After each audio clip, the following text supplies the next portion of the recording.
Dear followers, you did the right thing by clicking on this video. Why? Because I'm going to show you an attack that will help you win a ton of games. It's called the Calcin attack, and with a name like that, the only thing that comes to mind is a devastating attack. Why is it called the Calcin attack? Well, that's easy because I named it myself. It's that simple. No, it's actually because I saw Magnus Carlsen play it for the first time, and I thought it was spectacular. Look, why is this gambit so good, Chessteacher? Are you trying to sell me something? No, seriously. It's such a good gambit or attack. First of all, because it's with the black pieces, and there are fewer of those, right? But the most important thing is that when you see it, your mind is going to be blown. You're going to say, I have no idea what's happening on the board, okay? And that's exactly what your opponent will think when you play it. But you'll already have it under control. Let's get to the action, because I've been talking a lot and I still haven't shown you how to play the Calcin Gambit or the Calcin attack. And you're going to be amazed, just like I was. I'm telling you the truth. Knight to f3, take a look. Knight to c6. We're playing a totally normal game. This is the most played opening in chess. And we keep going, bishop to c4. By far, the most used opening in chess. The Italian opening. Here we have two simple responses, bishop to c5 and knight to f6. Which of the two will we use for the Calcin attack? Knight to f6. But a lot of you are afraid of knight to f6 because of the dreaded fried liver attack, this attack right here. Well, the Calcin attack happens when someone tries to play the fried liver, the Fregatello attack, alright? It's an attack that, especially if you have less than 2000 elo, you'll see very often. Yeah. You don't see it very often at the elite level, because they know how to punish it. However, only at the elite level. Alright? And check out the attack Carlsen came up with. First, d5, the mandatory move, whether you want to play the gambit or not. Why? Because you have to stop this attack from the bishop and the knight. Right? Right now they're threatening to come in here and win the queen or the rook. Okay? That's why d5, whether you want to play this attack or not, is mandatory. But now, when they capture, be careful. It's a beginner's mistake to capture this pawn with the knight. Then you really would be losing, because they'd hit you with the fried liver attack. I'm showing you this so you don't fall for it. They simply capture this pawn, attacking both the queen and the rook at the same time. So no matter what, we have to capture this knight if we don't want to lose material. And now, they give us this check with the queen, and as soon as we move the king, they'll take this knight. Notice it's a double attack on the king. And on the knight, but we're not going to fall for the fried liver attack, please, Chessteacher. I played d5, but when they capture, I'm not going to take here. Instead, I'm going to use the Carlsen attack. Pay attention, okay? I'll show you with this move. There it is, b5. Right now, you're probably thinking, I have no idea what's happening on the board.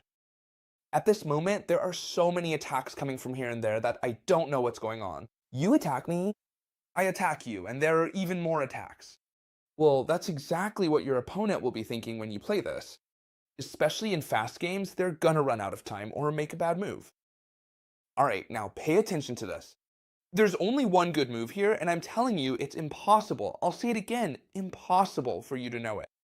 You'll only get it right if you already know it. That's the only way to find the right move, if you already know it. Pay attention, okay? Alright, I'm gonna give you a challenge. I'm going to think about the move and then make it. Let's see if anyone gets it right. If anyone does, please let me know in the comments because you're a real genius. The correct move for white, and the only one that works, is bishop to f1. No one, I'm sure no one got it right. Dukash got it right against Magnus Carlsen. I'll show you later.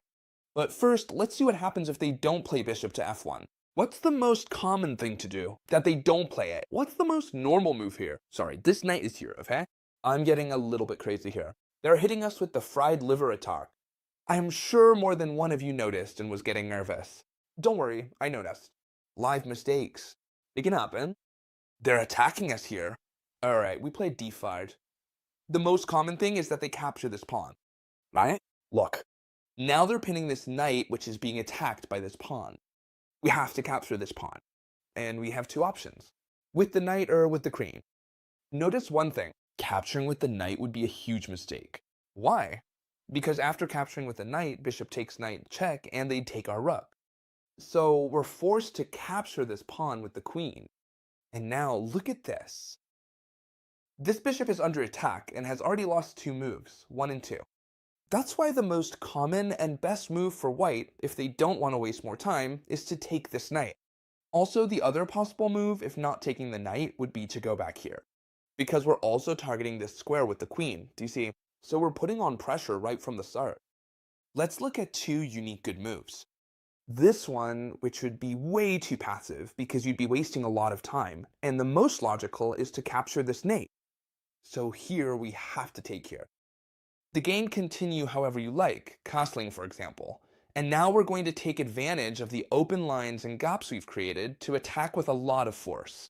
Notice one thing, our queen and our bishop are now perfectly lined up to deliver a checkmate on this square right here by the king. And now the king is in a really bad spot. This knight never wants to come back here because it's very easy to drive away, and then it would be in a pretty tough situation. Notice that if it comes this way, we'd be attacking it again, so it would have to come here. That's why here, the most common move to stop this attack is f3. However, it's still a terrible move that already seems a bit suspicious, right? Because it leaves some really important holes around here. However, what we're going to do first here is take advantage. This knight can't go back here or here, because after the exchanges, we'd simply be winning a pawn and we'd be threatening an almost unstoppable checkmate again, right? So the only move when we play this h6 is to move the knight to h3, right? Now, how do we continue? Do we give this check? Well, no, giving this check is not the best option, okay? But the best option is to attack with the pawns. We have a devastating attack along the diagonal toward the king. We're going to open lines to bring the rook in as well. Take a look at this. What do we want to do on the next move? Open this up here so we can deliver this checkmate. And even if they move the knight, they won't be able to stop it. Because we can simply keep putting on the pressure in many ways. For example, we can push the pawn right away. After the exchanges, we can bring in the rup. Let's suppose, for example, that the opponent plays d3, which is a completely normal move. Well, here we would simply capture this pawn and we'd be winning. So here they have to address the threat. If they take here, we deliver checkmate, right? So they can't capture with the pawn.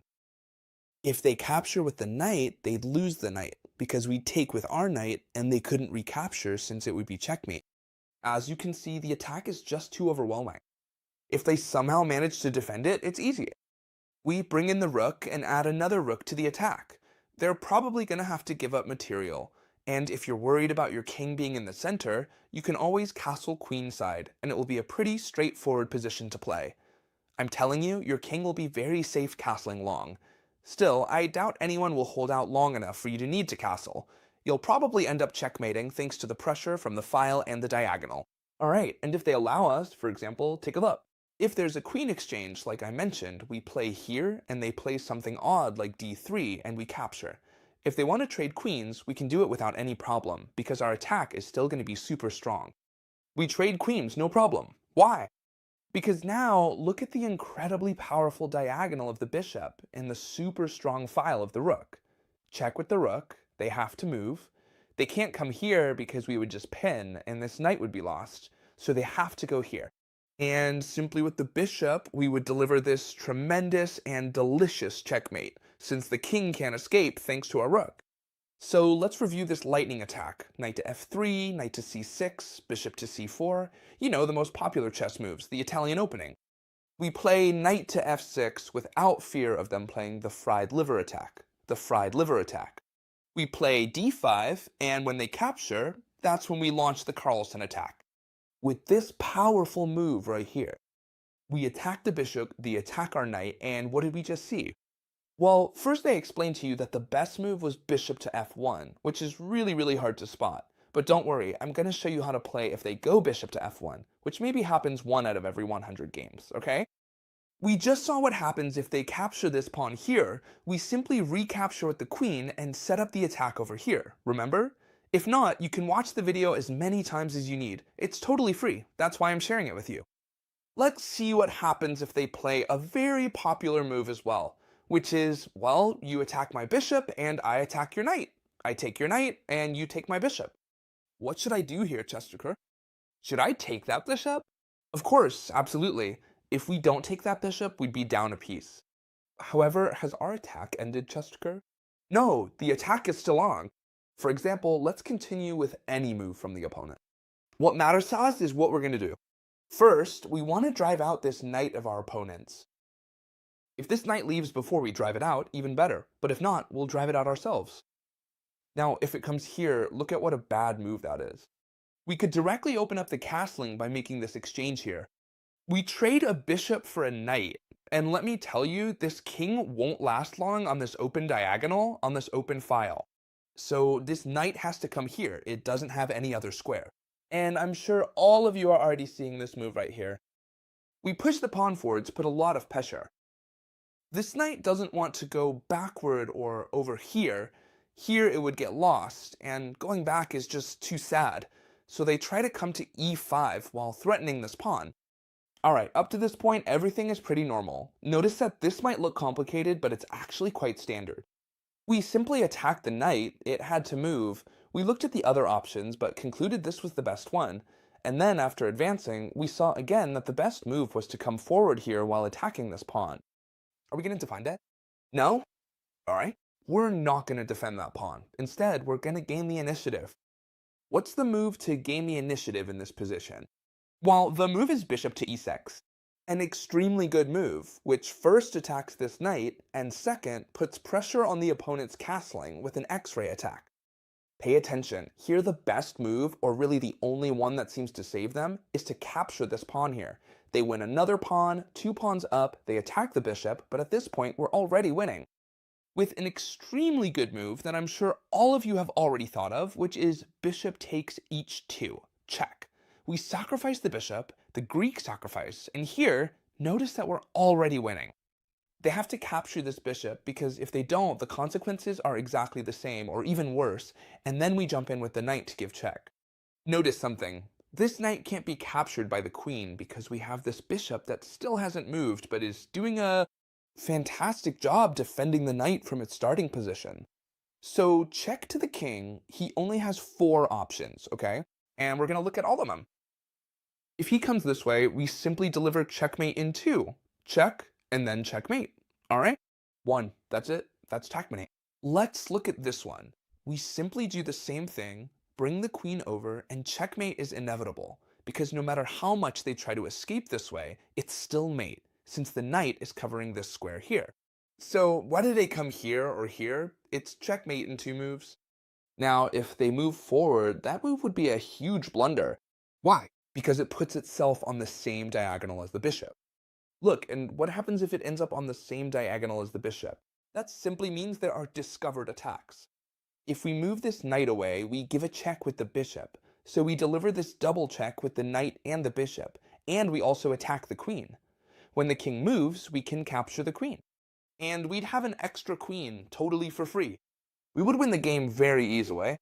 So we've seen checkmate here, and we win the queen here. What happens if they come here? Which seems like the most critical option. Well, this is the one you need to remember how to play. It's very simple, but you just have to remember the move h5. It's an incredible move. A lot of you might think it's to defend this knight, but it's not. This knight is already defended by the bishop. No matter that it's attacked by 2 pieces, the queen and the king, a bishop is enough to defend it, because if they capture it with the queen, they'd be losing too much value, right? Bishop takes queen, they would win 2 pieces, and we would get a queen, which is much better. So h5 isn't to defend the knight, it's to keep attacking. For example, no matter what they do, right? Whatever they do. If they play, for example, f3, threatening our knight, we simply go with h5. Deliver this check, the king has to move, he cannot capture here because of the bishop, nor here because of the rook. He cannot come here or here because of the knight. The only option is to come here, unless he wants to get into trouble here, which would end in checkmate pretty quickly with the queen probably. So when he comes here, it is as simple as, since we already know what to do when the king is in this position, we just jump with the knight, double check, and when he moves, we simply capture the queen and end up with a queen advantage. So, Chessteacher, what should we do? If, when they launch this attack against us, we play Carlsen's attack, which is b5, they respond with the correct move, bishop to f1, Well, that's a great question, and it's good that you ask, because I'm sure there's always some smart aleck who has studied this line and plays bishop to f1. Alright, what you need to do is capture this pawn with the knight, and here you should know that the correct move is to move this bishop again to capture this pawn. Why this silly move of going back and then forward again? Well, let me explain it to you in a very simple way. Do you remember why we didn't want to capture here, or did I already explain why it was bad to capture here? It's very simple, because the queen would come in, attack here, and attack here. This was very dangerous. However, what happens if we first come here and capture with the pawn? Well, now by capturing this one here, we're in the same position, but the queen can no longer come here. However, they've lost a lot of moves, and now look at this. We're actually launching a pretty strong attack, even if it doesn't seem like it. First, we're attacking this knight, which we shouldn't capture. Huge mistake to capture this knight. If we capture here, they capture us, and we're even in material, okay? But they check us and take our work. So yes, it's true, there's a loose knight here that we could capture, but first we need to make an in-between move. Sorry, this always happens to me. An in-between move, and I didn't say it to be funny, I promise. This always happens to me. We have to make an in-between move so we don't lose this rook. So what's the move? This one or this one? Well, the right one is this. See how if you apply the opening principles and don't just use your memory to memorize lines, you remember them better? If you think about how we wanted to attack along this line, it makes much more sense to defend here. This one is much more passive, okay? This bishop doesn't work as well as it does over here.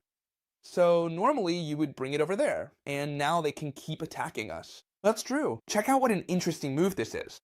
They're trying to checkmate us over here. They're trying to capture this knight. Notice that if we come over here, they capture us here and put a lot of pressure on this knight.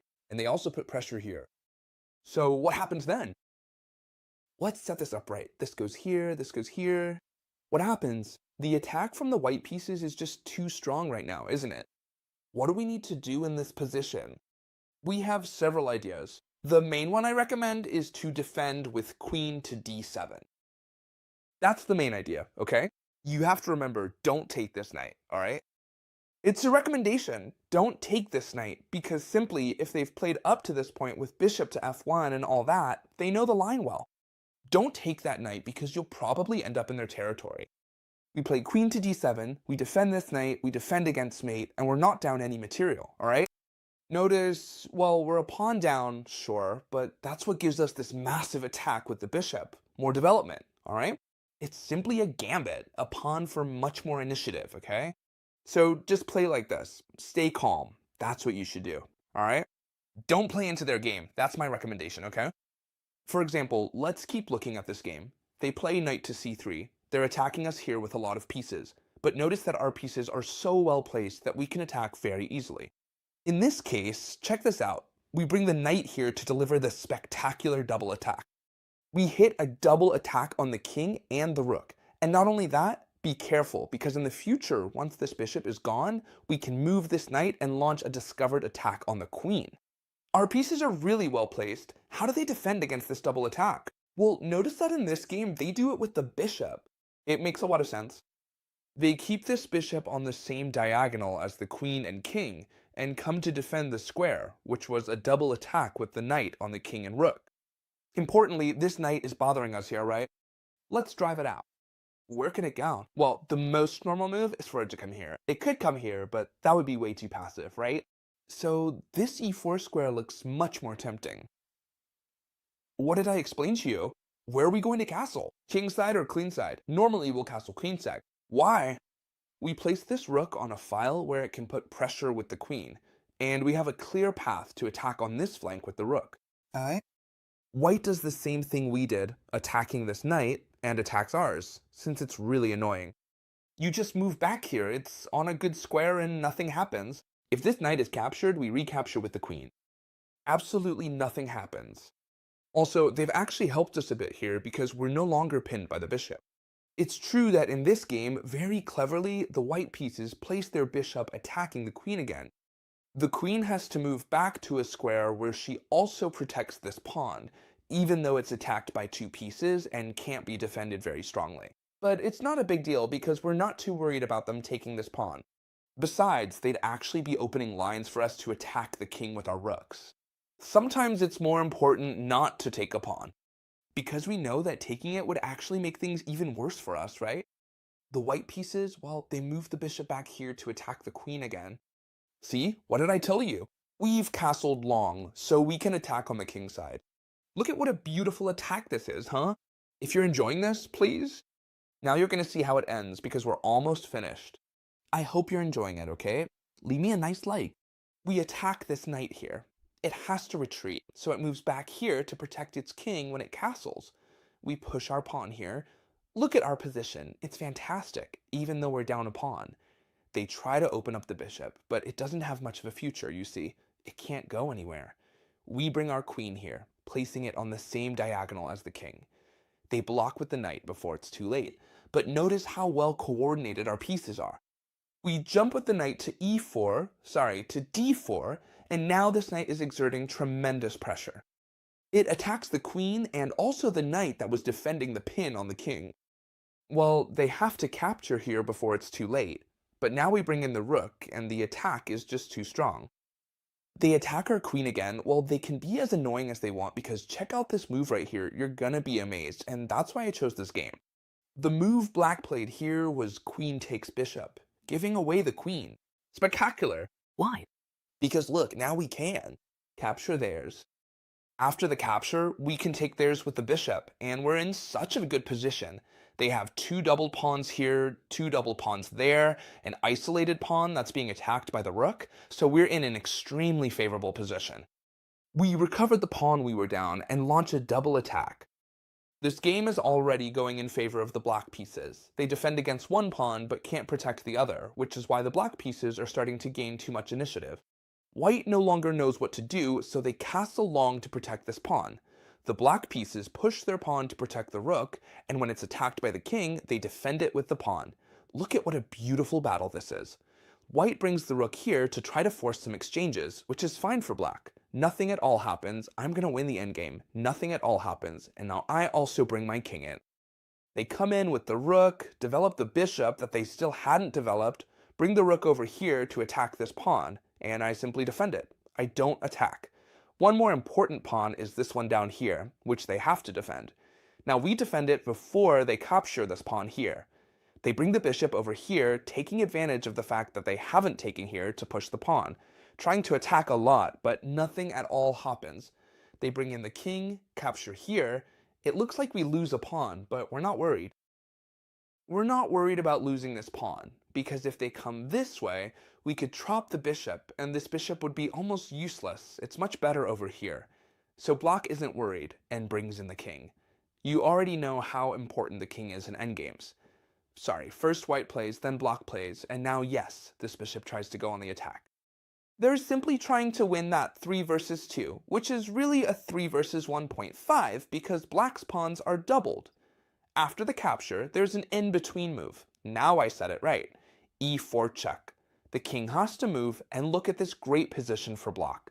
After this move and this one here, white resigned, because black would simply capture en passant, and this pawn would be too close to queening.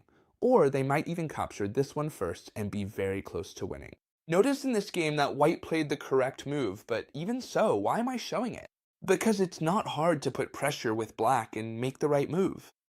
A Carlsen attack that really fascinated me. I hope it did the same for you. I really appreciate it so much, honestly. You have no idea how much it means if you leave me a like, a comment, or subscribe to the channel. Really, thank you.